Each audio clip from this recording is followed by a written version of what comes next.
औज़ुबिल्लाहि मिनश्शैतानिर्रजीम। बिस्मिल्लाहिर्रहमानिर्रहीम।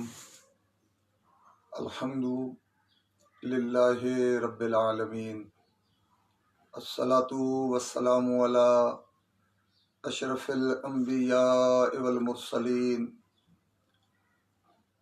व खातमन नबिय्यीन अबिल कासिम मुहम्मद सुम्मा अस्सलातु वस्सलामु अला अहल बैतिहि तय्यबीन ताहिरीन अल मासूमीन व लअनतुल्लाहि अला अअदाइहिम अजमईन मिनल आन इला क़यामे यौमिद्दीन।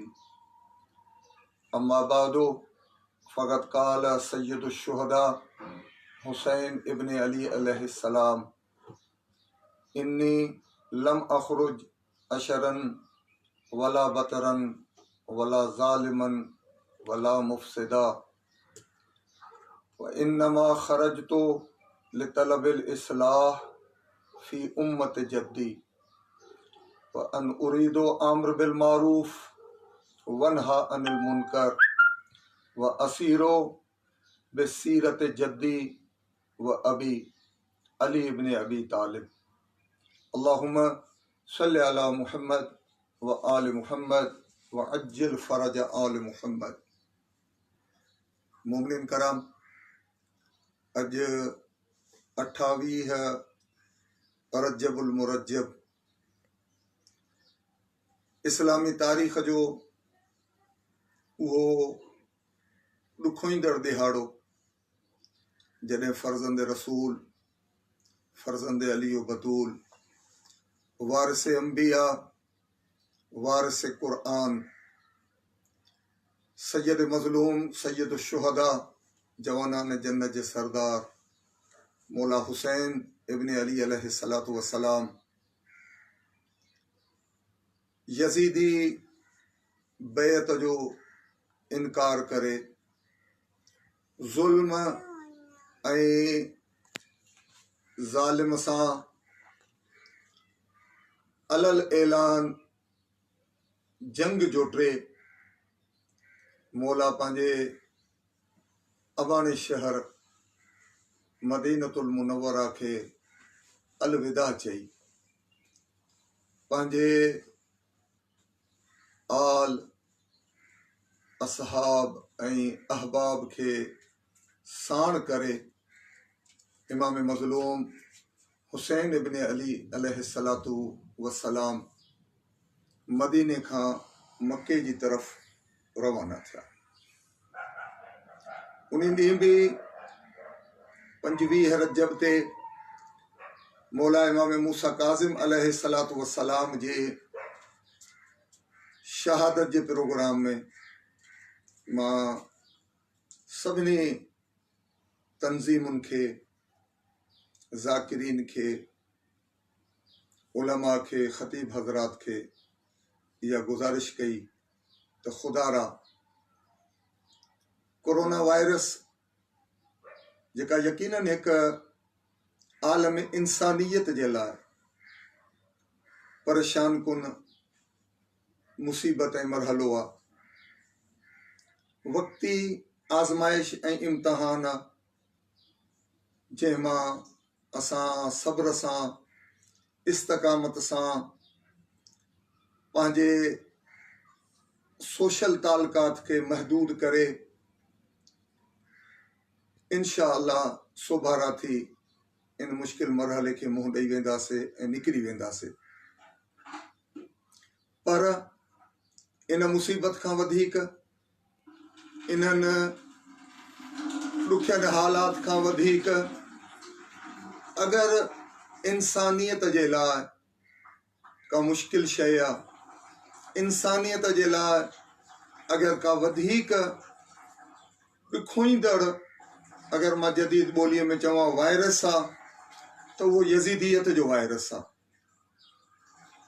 हे वबाऊं, ज़लज़ला, सैलाब वक़्ती मुश्किल ऐं मसइला आहिनि, पर इहो यज़ीदियत जो वायरस कॾहिं नमरूदियत जे रूप में, कॾहिं फ़िरऔनियत जे रूप में, कॾहिं जहालत जे रूप में, कॾहिं यज़ीदियत जे रूप में इंसानियत ते हमला आवर थो थिए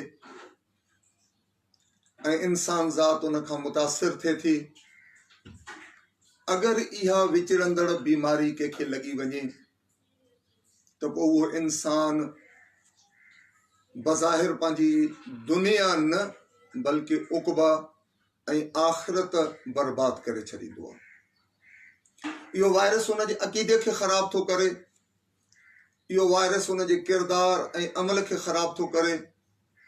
इहा बीमारी इंसान ज़ात खे हक़ जे रस्ते तां हटाए उनखे ज़ुल्म, ॾाढ, अक़रबा परवरी, नफ़सानी ख़्वाहिशात जी असीरी ऐं ग़ुलामी, अयाशी, बदकिरदारी, बेराह रवी इन पासे वठी थो वञे।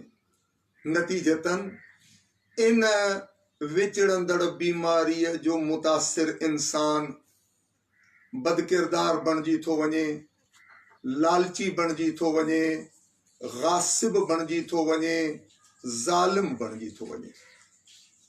असां तारीख़ में केतिरनि ई किरदारनि खे ॾिसूं था जेके इन बीमारीअ जा असीर बणिजी पंहिंजी दुनिया ऐं पंहिंजी आख़िरत खे ख़राब करे वेठा। मोमिनीन कराम, गुज़ारिश मां इहा कई हुई 25 रजब जे अहिड़े क़िस्म जी लाइव मजलिस में ज़ाकिरीन खे, ख़ुतबा खे, उलमा खे वरी अॼु उन पंहिंजी गुज़ारिश खे दोहरायां थो त ख़ुदारा इहो इंतज़ारु न कयो त कोरोना वायरस जी बीमारी जे पकड़जण जा ॾिहाड़ा गुज़री वञनि, असां कामयाब थी वञूं, मोमिन चङा भला थी निकिरी पंहिंजे घरनि में पहुचनि ऐं इहो लॉकडाउन जो मसालो ख़तमु थी वञे ऐं पोइ वरी कुझु इश्तिहार छपजनि, माण्हू असांखे दावत ॾियनि ऐं असां मेंबर ते वञी हज़ारनि माण्हुनि जे मजमे में वेही ऐं मजलिस पढ़ूं। यकीननि अहिड़े क़िस्म जी मजलिस में दुरूदनि जो आवाज़ कोन्हे, धूमधाम वारा नारा कोन्हनि, दाद ऐं तहसीन कोन्हे, सुभान अल्लाह ऐं वाह वाह जा मन मोहींदड़ अल्फाज़ न आहिनि। ख़ामोशी आहे।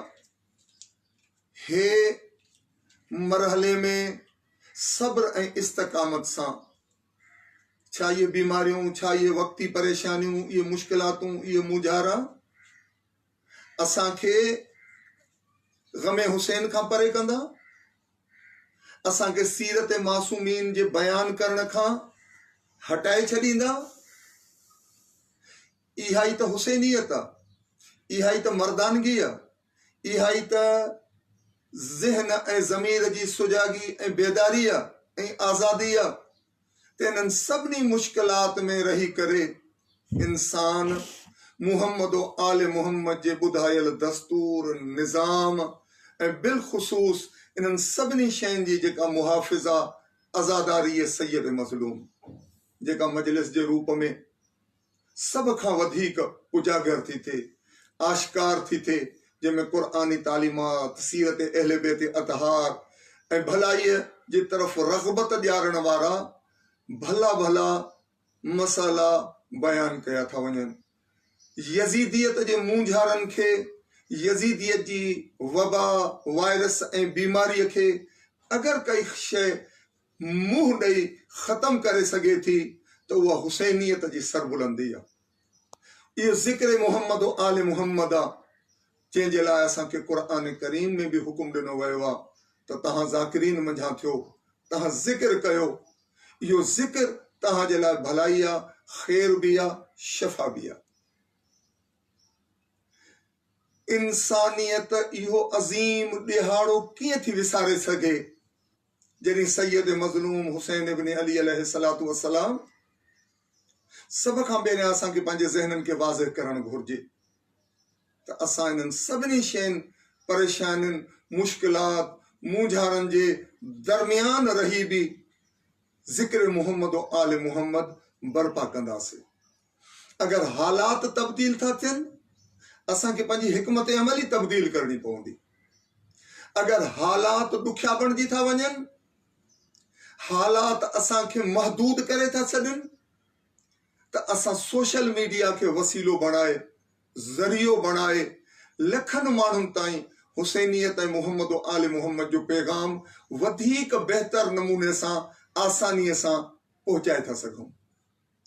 अॼु मां कंहिं टैक्सीअ जो किरायो नाहे भरियो, अॼु मां को 100-200 किलोमीटर पंध ऐं सफ़र नाहे कयो, अॼु मां पंहिंजे घर में वेही तव्हां मोमिनीन ताईं हिन अॼु जे अज़ीम ॾींहं जी अहमियत बि बयानु करे सघां थो, ऐं तव्हां बि सब्र ऐं सुकून सां पंहिंजे घरनि में वेही जंहिं मौतमार बीमारी ऐं वबा जो मुक़ाबिलो था कयो, उन सां गॾोगॾु उहा तसलसल सां सदन ताईं जारी रहंदड़ यज़ीदी वायरस वारी बीमारी, उन जो बि मुक़ाबिलो था कयो। मौला इमाम हुसैन अलैहिस्सलाम मदीनतुल मुनव्वरा खे, पंहिंजे नाना जे शहर खे अलविदा चवण, उतां हिजरत करे मके जी तरफ़ रहण, उहो मको जा तव्हां कुझु साल अॻु में हुसैन जो भलारो नानू, अल्लाह जो महबूब, ज़हरा जो बाबो मके मां हिजरत करे मदीने आयो हो, छो त मके जा हालात नासाज़गार हुया, ज़ुल्म हुयो, ज़्यादती हुई। पैगंबर गिरामी मके में रही पंहिंजी दीन जो पैगाम सवलाईअ सां, आसानीअ सां न पए पहुचाए सघनि। पैगंबर मदीनो चूंडियो पंहिंजे दीनी पैगाम जे बयान जो मरकज़ बनाइण जे लाइ। कुझु साल न गुज़रिया, अध सदीअ जो सफ़र तारीख़ तय मस कयो त मके जा हालात भला रहिया, मदीने जे हालात में बिगाड़ो अची वियो। उहो मदीनो जेको मुस्तफ़ा जो मरकज़ हुयो, हाणे उन मदीने में मुस्तफ़ा जी पग, दीन ऐं निज़ाम जे वारिस मोरा हुसैन इब्न अली अलैहिस्सलाम खां हिकु फासिक, हिकु बदकार, हिकु ज़ालिम, हिकु गासिब, सियासतदान ऐं बनु उमैया जो बद लछणो बेहया हुक्मरान यज़ीद अलैहि लानत वल अज़ाब एतिरी जुरत थो करे जो हक़ीक़ी वारिस इस्लाम खां ॼण अहिड़ो मरहलो अची थो वञे जो मूसा खां फिरऔन बैत थो घुरे त तूं मुंहिंजी ताबेदारीअ जो इक़रार कर। इब्राहिम अलैहिस्सलाम खां नमरूद पंहिंजी इताअत जी सनद तलब थो करे। मुहम्मद मुस्तफ़ा खां ॼण अबू जहल ऐं अबू लहब इहा तकाज़ा था कनि त बजाए इन जे जो असां तोखे सैयद ऐं सरदार तस्लीम करे तुंहिंजी पैरवी कयूं, तूं असांजी आण मञे, असांजे दस्तूर ते ज़िंदगी गुज़ार। जॾहिं इएं जाहिलियत जा सला फुटी अचनि, इएं जाहिलियत ज़ुल्म ऐं ॾाढ जो फसल सरसब्ज़ ऐं शादाब थी वञे त हक़ जो नुमाइंदो, हक़ जो सरवान, उन अलीअ जो फर्ज़ंद जंहिंजे लाइ पैगंबर फरमायो हो अली मा अल हक़ो वल हक़ो मा अली, उहो हुसैन इब्न अली जंहिंखे पैगंबर गिरामी पंहिंजे मुबारक कुल्हनि ते सवार करे चयो त हसन ऐं हुसैन ॿई जवानान जन्नत जा सरदार आहिनि।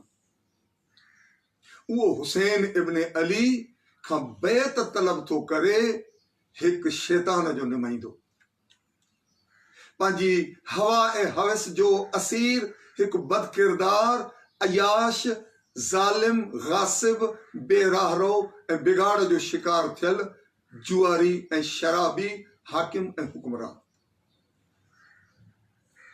जॾहिं वलीद इब्न अक़बा या वलीद इब्न अतबा मौला इमाम हुसैन अलैहिस्सलाम के गवर्नर हाउस में तलब करे यजीद अलैहि लानत वल अज़ाब जो पैगाम था पहुंचाएं तो इमाम हुसैन अलैहिस्सलाम इंतहाई शानदार मर्दानगी, मुर्सी, शजाअत ऐं बहादुरी जो मुज़ाहिरो कंदे गवर्नर मदीना खां मरऊब थियण जी बजाय मौला उन जी अखियुनि में अखियूं मिलाए मौला था फरमाइनि, वलीद तोखे अंदाज़ो आहे त बेत घुरे कंहिंखां थो ऐं घुरे कंहिंजी थो।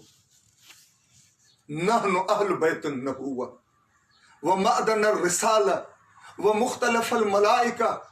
मौला इमाम हुसैन था फरमाइन असां अहले बेत व महबतल वही, असां जो घर ऐं मकान हुआ तहां सरकारी अमलदार, तहां पाण खे हुक्मरान ऐं कुर्सी नशीन था समझो, तहां समझो था तो दुनिया जा खुशामदी लालची इंसान असांजा छाड़ता असांजे दरनि ते हाज़िरूं था भरनि पंहिंजा मफ़ादात हासिल करण जे लाइ, पर असां आले मुहम्मद उहे अज़मतुनि भरियूं हस्तियूं आहियूं जो असांजे दरनि ते तहांजे दरनि ते खुशामदी ऐं लालची इंसान हाज़िरी था भरनि। असां अहले बेत जे दर ते मलाइकाए मुकर्रबीन हाज़िरी था भरनि। मुख्तलिफ़ल मलाइका, असांजी चाउठ मलाइका जी आमाजगाह, असांजे दरनि ते फ़रिश्ता हाज़िरी था भरनि। वो महबतल वही, असां वहीअ जी खाण आहियूं, असां वो घराणो आहियूं जंहिं घर में वही ऐं जिब्रील अमीन ईंदो आहे ख़ुदा जो पैगाम खणी। असां माउरुनि जी हंजनि में वेही ख़ुदा जो पैगाम पंहिंजे नाना जी ज़ुबानी ॿुधंदा आहियूं। इमाम हुसैन इब्न अली अलैहिस्सलातु वस्सलाम पंहिंजी अज़मत उजागर था कनि यज़ीदी नुमाइंदे जे साम्हूं, ऐं उन खां पोइ चवनि था मतां तूं ख़ुशफ़हमीअ में रहिजी वञे त मां हुसैन खे ख़बर नाहे त तूं कंहिंजो नुमाइंदो आहे, ऐं तूं जो ज़ालिम गासिब बदकिरदार हुक्मरान जेको पाण खे ख़लीफ़तुल मुस्लिमीन ऐं अमीरुल मोमिनीन तो सॾाए ऐं मुंहिंजे नाना जे मिंबर ते क़ाबिज़ थी वियो आहे, तूं इन ख़ुशफ़हमीअ में न हुजिजां त तहां उम्मत मुस्लिमा खे धोखो ॾेई वेहंदो। तहांजे मुंहं ते चढ़ियल निकाब तहांजे हाकिम ऐं हुक्मरान पंहिंजी बदकिरदारीअ जे करे लाहे फिटो कयो आहे।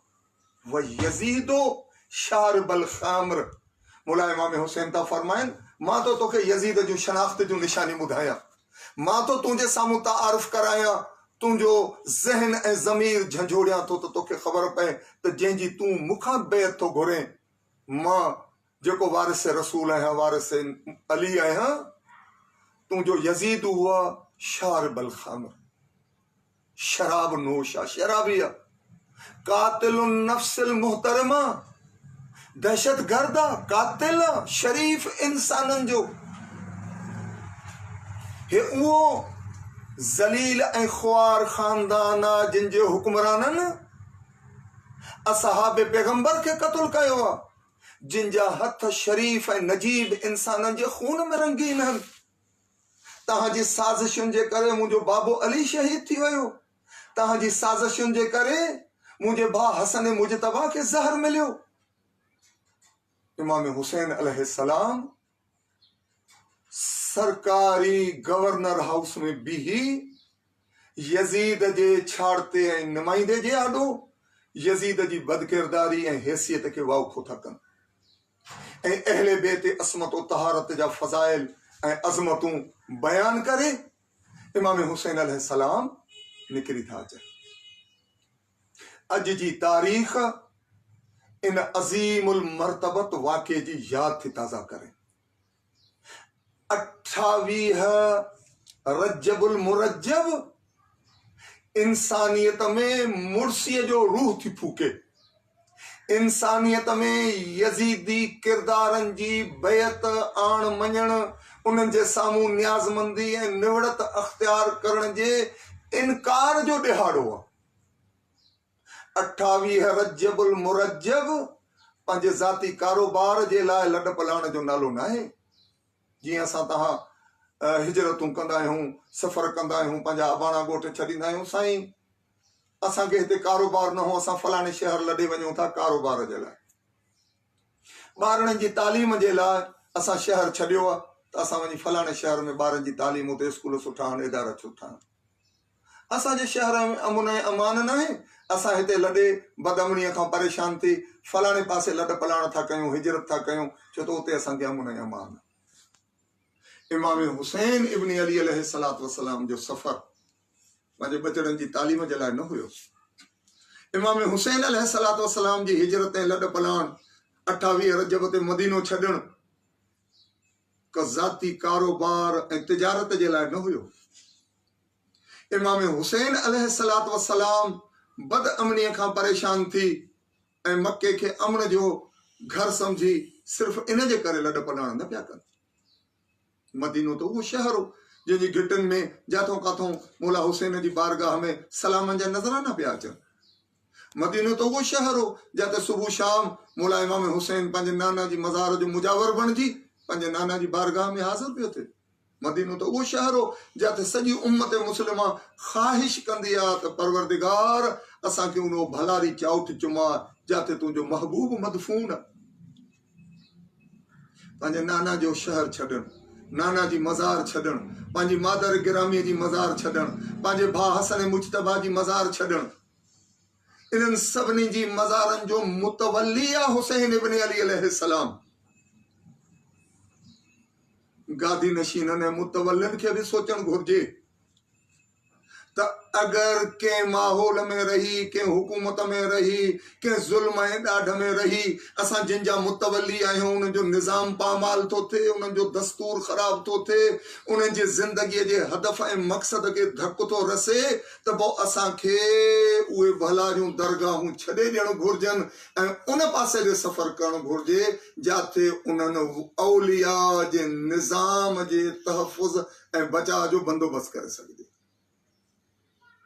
मौला इमाम हुसैन इब्न अली अलैहिस्सलातु वस्सलाम नाना जो शहर छॾे था ॾियनि।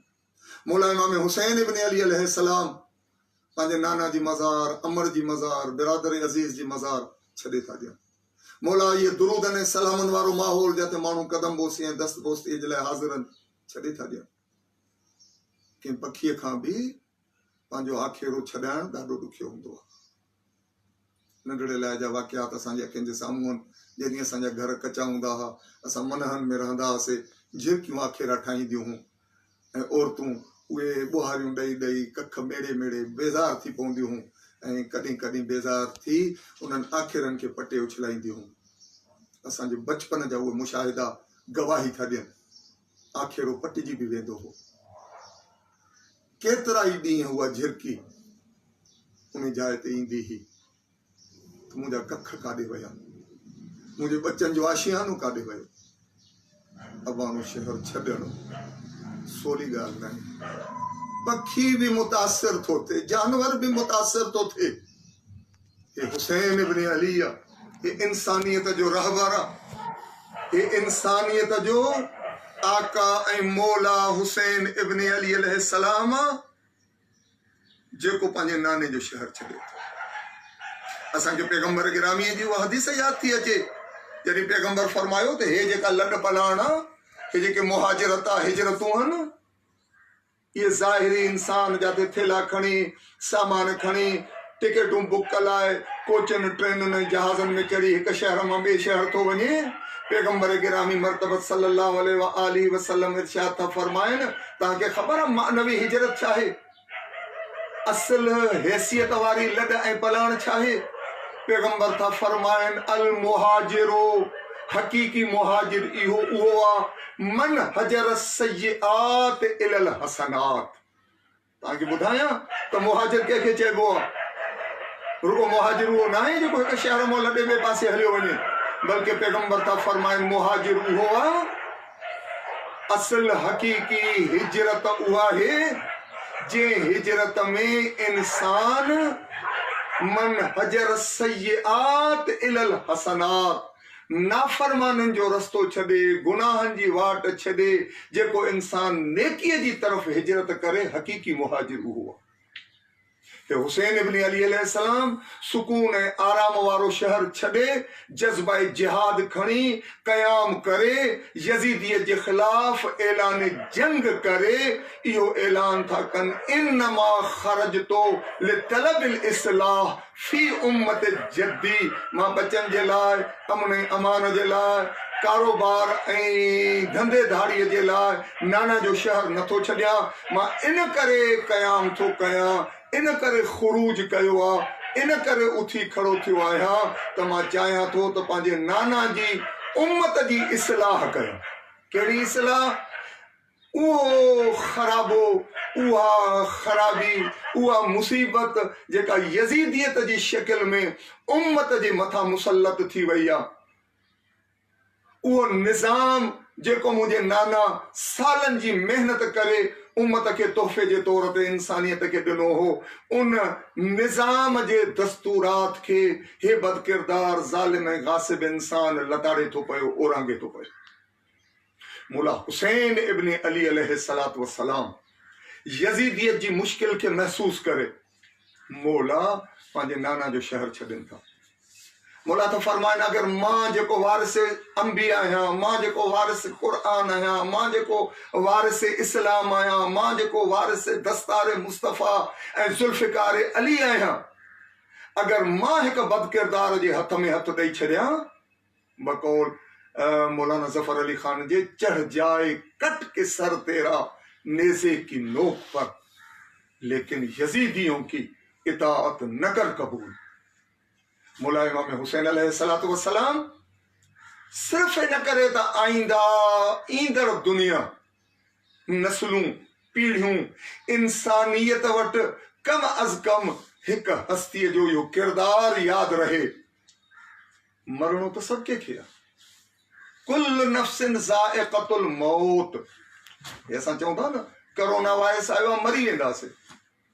कोरोना वायरस टरी वेंदो, पोइ छा मरण ख़तम थी वेंदो?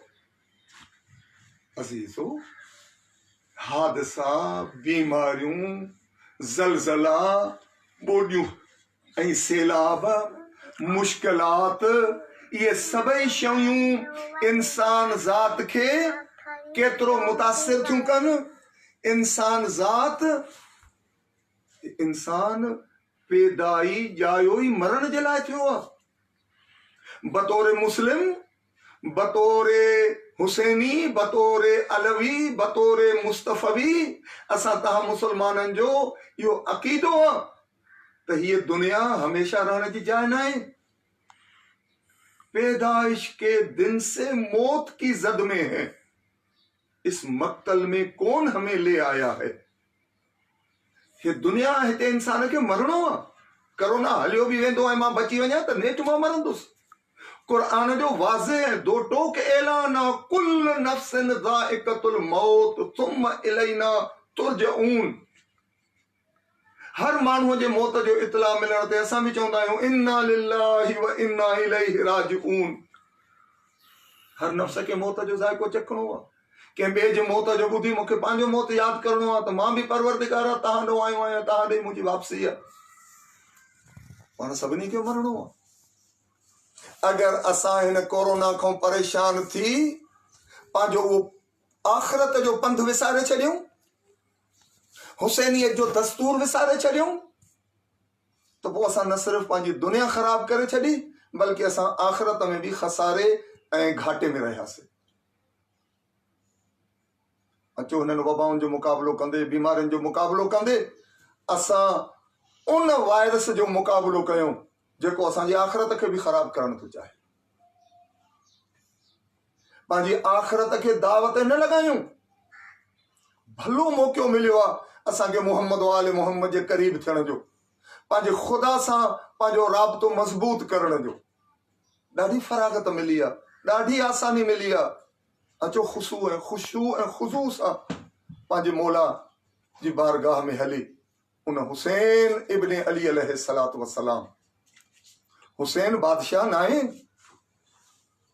असां बादशाहनि को मुतासिर माण्हू, केॾी महिल नबी सरकार खे चवंदा आहियूं शाह मदीना, केॾी महिल असां बादशाहनि जा मुरीद माण्हू मौला अलीअ खे चवंदा आहियूं शाह नजफ़, केॾी महिल असां बादशाहनि खां मुतासिर थी वाइड़ा थियण वारा माण्हू मौला हुसैन खे चवंदा आहियूं बादशाह करबला।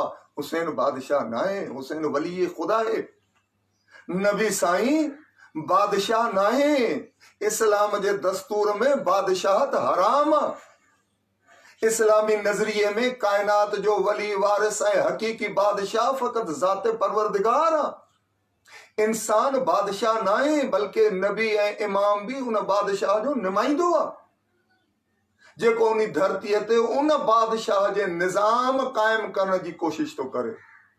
ऐं अगर उन धरतीअ ते उन बादशाह जे निज़ाम खे चैलेंज करे को पाण यज़ीद वांगुरु बादशाह बणिजी थो वेहे ऐं पंहिंजी मर्ज़ियूं मुसलत थो करे त पोइ जेको हक़ीक़ी बादशाह जो हक़ीक़ी नुमाइंदो आहे पोइ इन दुनिया जे शैतानी इबलीसी बादशाह जी बैत जो इनकार करे मैदान मुबारज़ा में निकिरी थो अचे।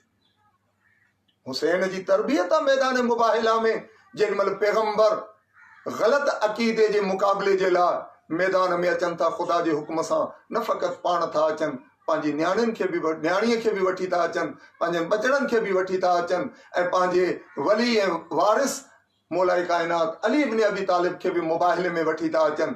अॼु उहो ई हुसैन बि जेॾीमहिल यज़ीदियत जे मुक़ाबले जे लाइ निकिरे थो त न फ़क़ति पाण थो वञे बल्कि मुख़द्दरात असमत तहारत पाक बीबियूं हज़रत सैयदा ज़ैनब आलिया सलामुल्लाह अलैहा, सैयदा उम्मे कुलसूम सलामुल्लाह अलैहा एतिरे क़दुर जो जीअं पैगंबर मुबाहिले में हुसैन मौला खे हंज में खणी आया हा, हुसैन बि पंहिंजी हंज में अली असगर खे खणी पंहिंजी उन नाना जी दीन जी बका जे लाइ नाना जो शहर छॾे थो। शायदि असां वटि ग़लति रवायतूं बयान कयूं वेंदियूं आहिनि। हिकिड़ो रावी आहे जेको ॾिसे थो शहनशाही ठठ ऐं ठांगर सां हुसैन अलैहिस्सलाम मदीनो था छॾनि, मुहक़िक़ीन था चवनि अहिड़ी रवायतूं ग़लति आहिनि। बादशाही ठठ ऐं ठांगर सां हुसैन अलैहिस्सलाम मदीनो कोन था छॾनि। जो रावी थो चए मां ॾिठो हीअं पियो थिए हीअं पियो थिए हीअं पियो थियो, हिकिड़ो अखियुनि ॾिठो अहवाल पियो ॿुधाए, बल्कि मोतबर मकातिल वारा त इहे था लिखनि त मौला हुसैन अलैहिस्सलाम जंहिंमहिल नाना जो शहर छॾनि था इंतहाई रंज ऐं ॾुख सां नाना जी मज़ार ते था अचनि, इंतहाई गम जी हालत में पंहिंजी मादर गिरामीअ जी मज़ार खे सीने सां लाइ हुसैन मोकिलाए थो।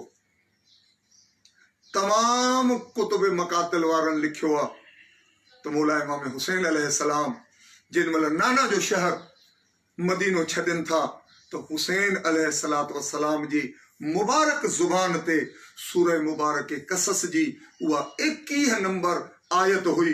मौला उहे जुमला वर्जाइनि पिया जेके हज़रत मूसा अलैहिस्सलाम जेॾीमहिल फिरौन खां जुदा थी मिस्र मां निकिरनि पिया त हज़रत मूसा अलैहिस्सलाम जी ज़ुबान ते जेके कलिमात हुया सूरह कसस जी 21 आयत बयान थी करे मौला इमाम हुसैन उहा ई आयत जो विर्द कंदा मौला पंहिंजे नाने जो शहर मदीनो छॾनि था। फखरज मिनहा खाइफन यतरक़बु क़ाल रब्बि नज्जिनी मिनल क़ौमि ज़ालिमीन। इमाम हुसैन अलैहिस्सलाम पंहिंजे नाना जो शहर छॾनि था आज़ादारो। अचो उन सफ़र खे यादि कयूं जेको कारोबार जे लाइ न पियो थिए। अचो उन हिजरत खे यादि कयूं जेका यज़ीदियत जहिड़े गुनाह खां ख़ुदा रहमान जी तरफ़ पई थिए। अचो असां तव्हां बि ज़िंदगियुनि में इन दस्तूर खे अपनायूं त अगरि ज़िंदगीअ में कॾहिं यज़ीदियत जे माहौल जा असीर बणिजी वञूं, बद किरदार जे हथ में हथ ॾियण जे बजाए, ज़ालिम ऐं ग़ासिब जी इताअत करण जी बजाए, ख़ुदा जे इलाही दस्तूर खे ख़राब करण वारनि जे कासा लेसी करण जी बजाए असां बि हुसैन इब्न अलीअ जा हक़ीक़ी अज़ादार बणिजी हुसैनी बणिजी ज़ालिम जी बैत जो इनकार करे।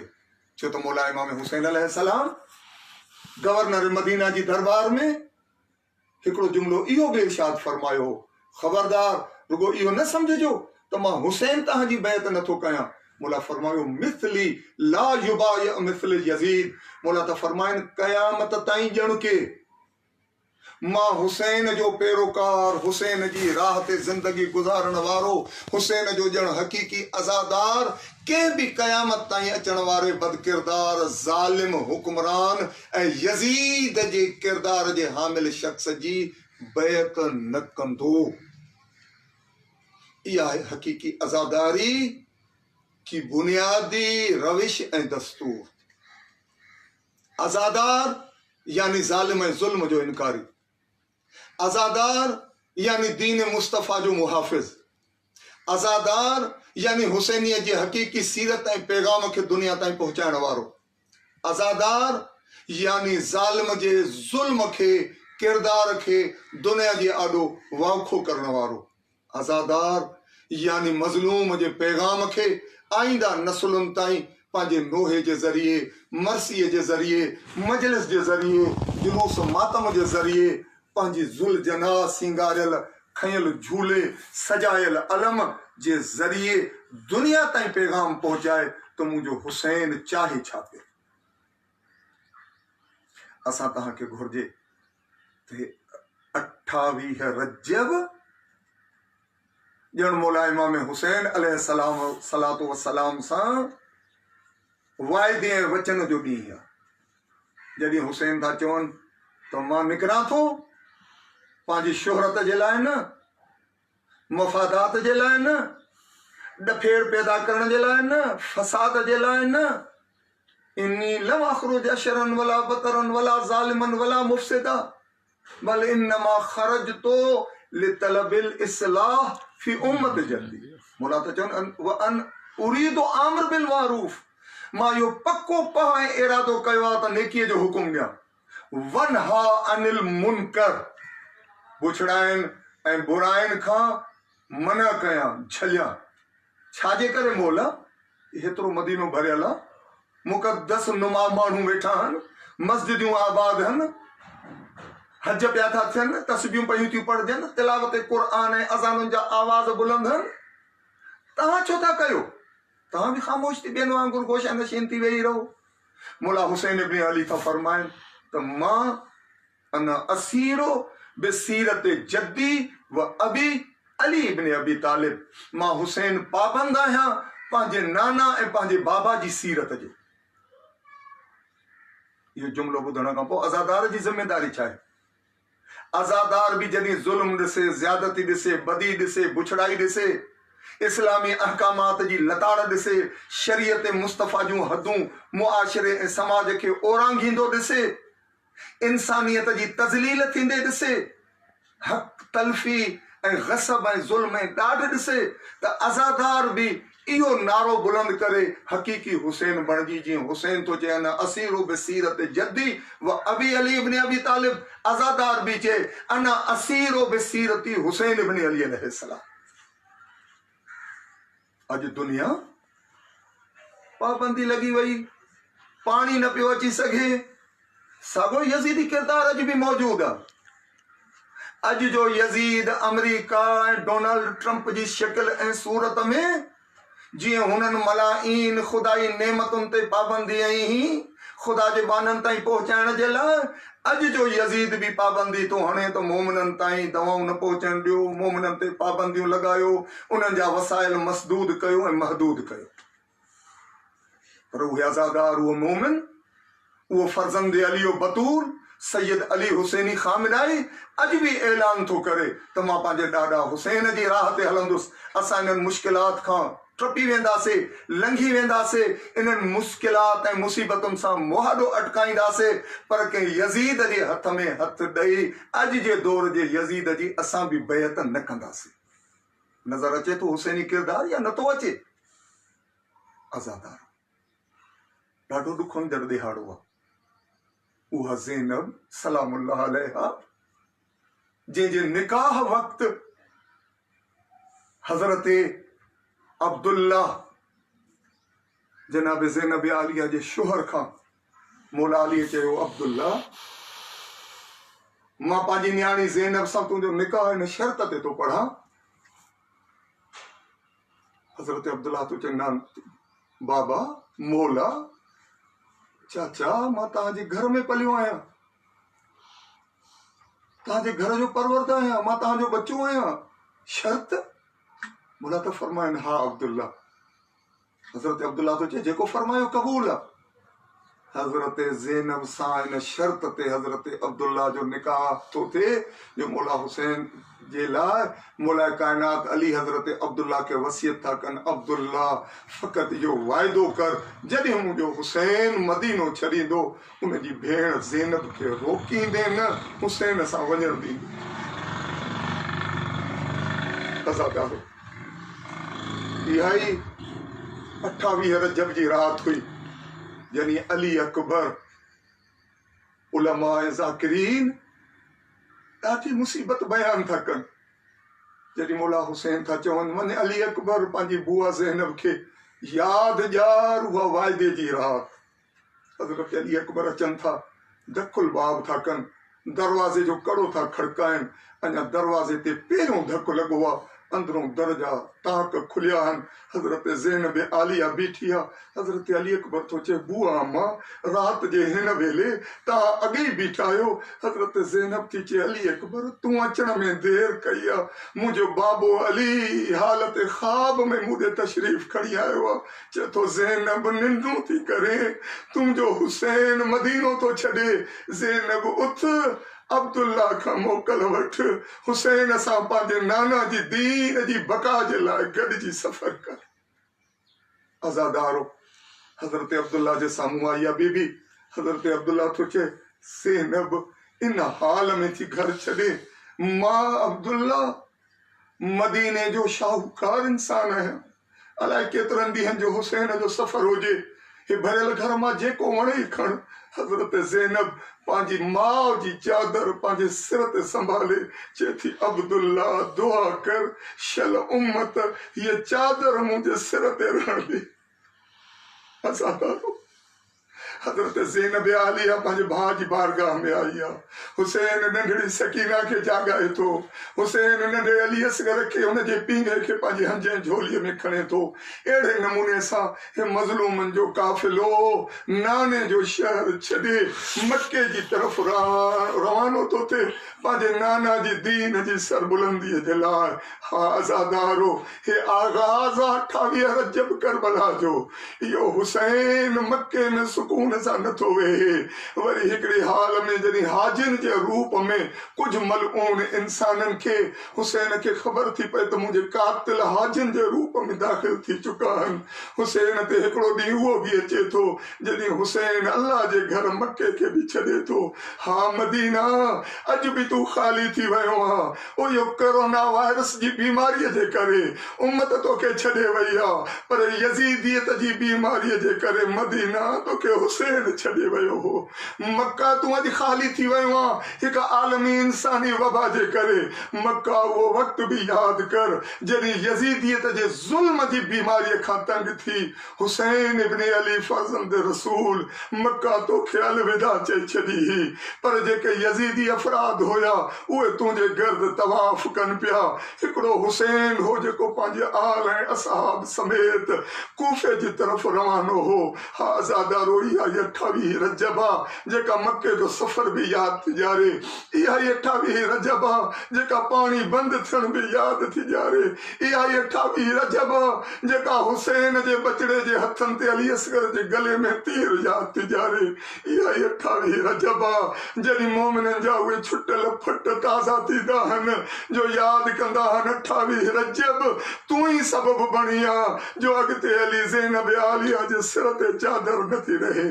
इन्ना लिल्लाहि व इन्ना इलैहि राजिऊन, रिज़न बिक़ज़ाइही व तस्लीमन लिअम्रिही।